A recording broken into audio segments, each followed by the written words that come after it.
Para sopir bus yang akan berangkat membawa pemudik menjalani tes kesehatan dan tes urin untuk memastikan semua kondisi sopir bus bebas narkoba.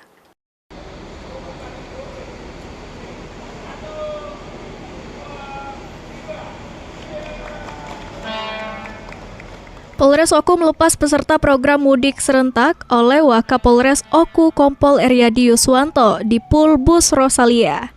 Sebelum keberangkatan berlangsung, semua peserta dilakukan pengecekan kesehatan secara gratis.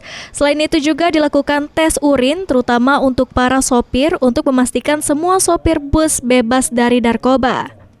Ditambahkan Kompol Eryadi, dari hasil tes urin yang dilakukan, para sopir bus semuanya bebas narkoba. Tidak hanya tes kesehatan dan tes urin, Polres Oku juga membagikan takjil untuk menjadi bekal berbuka di perjalanan bagi peserta mudik gratis. Sopir, kita lakukan tes urin, kemudian juga nanti kita cek kesehatannya, dan kita juga membagikan takjil maupun makan untuk buka puasa.